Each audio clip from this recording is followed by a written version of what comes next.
Samba, avec un sourire reconnaissant, Nous remercions infiniment le roi pour tout ce qu'il fait pour nous. Sa générosité nous honore. Nous lui sommes particulièrement reconnaissants de nous permettre de pratiquer notre foi en toute liberté. Nous lui assurons que, durant le peu de temps que nous passerons ici, nous n'essaierons en aucun cas de convaincre qui que ce soit de suivre notre croyance. À ces mots, l'interprète laissa échapper un rire franc, avant de répondre d'un ton à la fois compatissant. Quoi? Peu de temps? Mon cher, je suis désolé de vous apprendre que vous passerez le reste de votre vie ici. Ce n'est pas une règle imposée par le roi ni par quiconque, c'est la nature elle-même qui nous condamne à rester ici pour toujours.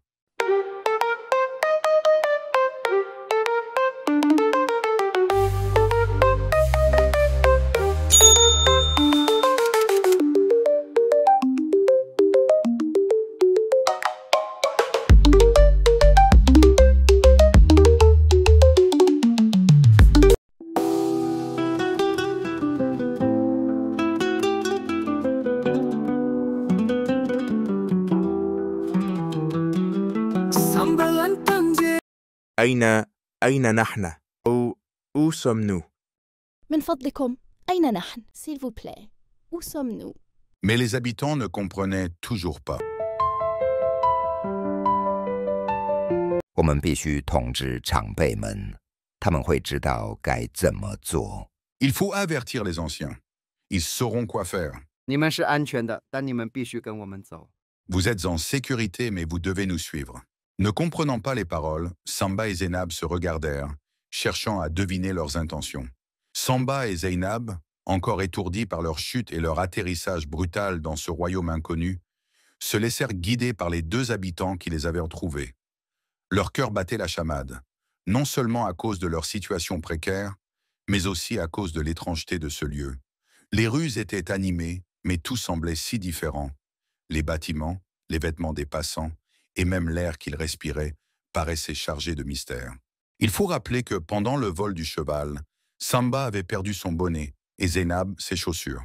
Samba et Zainab, encore faibles, suivaient tant bien que mal leur guide à travers les grandes allées pavées du palais.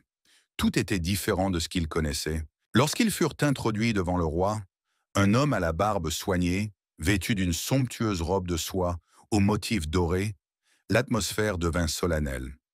L'un des habitants prend la parole dans sa langue. 伟大的国王，我们在灌木丛中发现了这两个昏迷的外来人，旁边躺着一匹死去的飞马。他们在我们面前恢复了意识，但我们听不懂他们的话，他们似乎也不明白我们的语言，因此我们决定将他们带到您面前。 Ô grand roi, nous avons trouvé ces deux étrangers inconscients dans la brousse, près d'un cheval volant qui gisait mort à leur côté. Ils ont repris leurs esprits devant nous, mais nous ne comprenons rien à ce qu'ils disent, et il semble qu'eux non plus ne comprennent notre langue. C'est pourquoi nous avons jugé bon de les amener devant vous. 一匹飞马，这真是奇怪。不过不用担心，我会找见我们中的一个人，他曾经通过某种我们至今仍不清楚的神秘方式，成功吃开了我们的王国，并游历了世界。他在回来之前学会了多种外语，他肯定能帮助我们与他们沟通。 Un cheval volant. Voilà qui est étrange. Mais ne vous inquiétez pas. Je vais faire appel à l'un des nôtres, qui jadis, par un mystère que nous ignorons encore, a réussi à quitter notre royaume et à voyager à travers le monde. Il a appris plusieurs langues étrangères avant de revenir ici par le même mystère. Il pourra certainement nous aider à communiquer avec eux.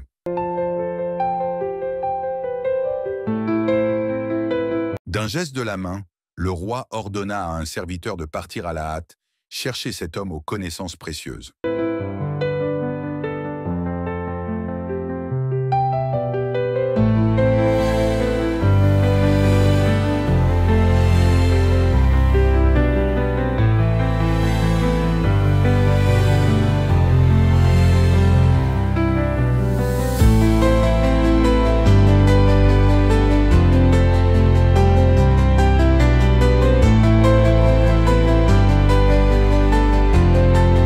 Pendant ce temps, Samba et Zeynab échangeaient des regards anxieux, se demandant ce que l'avenir leur réservait dans ce royaume isolé où tout leur semblait si étranger.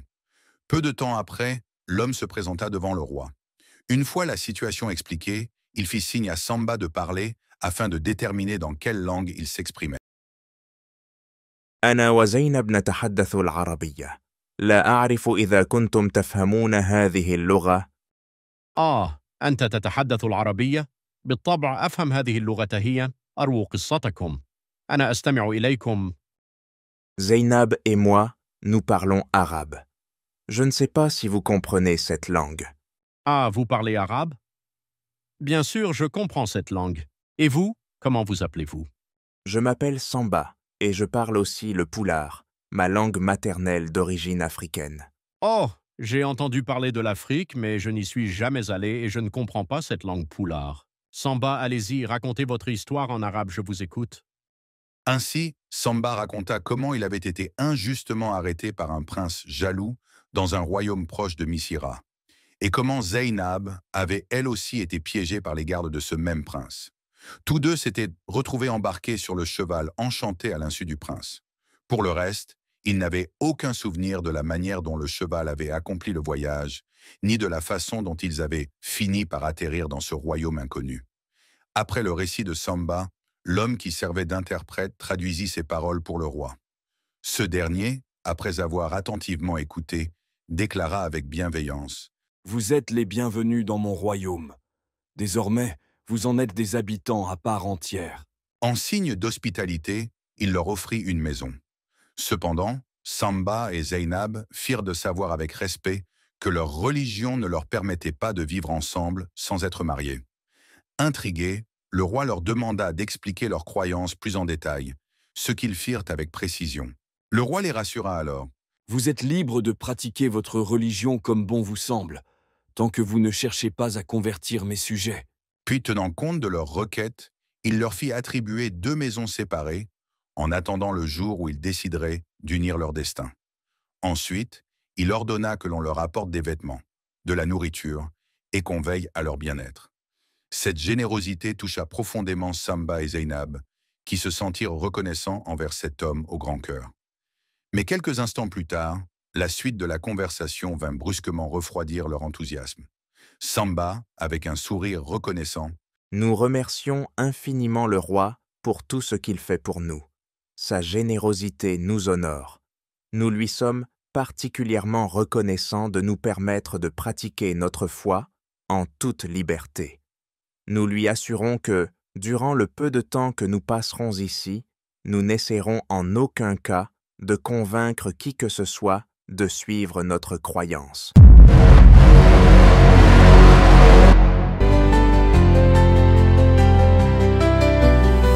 À ces mots, l'interprète laissa échapper un rire franc, avant de répondre d'un ton à la fois compatissant et résigné. Quoi? Peu de temps? Mon cher, je suis désolé de vous apprendre que vous passerez le reste de votre vie ici. Ce n'est pas une règle imposée par le roi ni par quiconque, c'est la nature elle-même qui nous condamne à rester ici pour toujours. Je suis le seul à avoir réussi à quitter ce royaume et à en revenir vivant. Mais je ne peux même pas expliquer ce miracle. Notre royaume n'a qu'une seule sortie et malheureusement, elle débouche sur un village de sauvages anthropophages. Quiconque pose le pied chez eux est immédiatement capturé et dévoré. Il est pratiquement impossible de quitter cet endroit. Le silence tomba dans la salle, pesant comme une sentence irrévocable. Puis l'homme ajouta, avec une sincérité touchante: « Je vous demande beaucoup de courage. Et surtout, efforcez-vous de vous intégrer au plus vite. Quant à moi, je reste entièrement à votre disposition pour vous aider dans tous les domaines. » Un frisson parcourut Samba et Zeynab.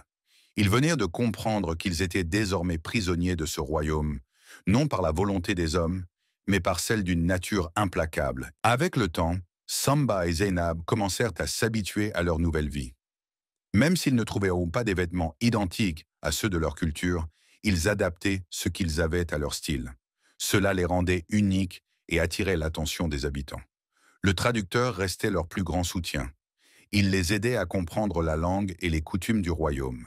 En retour, il les admirait beaucoup. Ce qui l'étonnait le plus, c'était leur amour profond, mais aussi leur patience. Malgré leurs sentiments, ils refusèrent de vivre ensemble tant que leur mariage n'était pas fait selon leur religion. Pour se marier, ils avaient besoin d'un témoin musulman. Touchés par leur foi et leur sincérité, le traducteur et sa femme décidèrent de se convertir à l'islam. Ils acceptèrent alors d'être les témoins de leur union. La veille du mariage, Samba et Zeynab se rendirent chez le traducteur. Ils s'installèrent sur des tapis, autour d'un repas simple mais chaleureux. Vous savez, je n'aurais jamais imaginé qu'en vous rencontrant, ma vie changerait autant. Grâce à vous, ma femme et moi avons découvert une nouvelle foi. Et nous n'aurions jamais pensé trouver ici des amis aussi précieux. Vous nous avez beaucoup aidés. Depuis que mon mari m'a parlé de votre religion, j'ai senti quelque chose de nouveau en moi. Aujourd'hui, je me sens en paix, et demain, nous aurons la chance d'être témoins de votre mariage. Ce mariage, nous l'avons tant attendu, mais nous voulions qu'il se fasse dans les règles. Grâce à vous, c'est possible. Alors, célébrons cela. Avec du lait, bien sûr. Ah ah ah ah. Que votre union soit heureuse et que votre amour dure toujours. Amin, merci. Le mariage de Samba et Zeynab fut célébré dans la plus grande simplicité, mais avec une profonde signification. Grâce au traducteur et à son épouse, qui avait accepté l'islam, les jeunes mariés purent s'unir selon leur foi, malgré l'éloignement de leur terre natale. Dans une ambiance chaleureuse et joyeuse, les habitants du royaume assistèrent à l'événement avec curiosité et respect.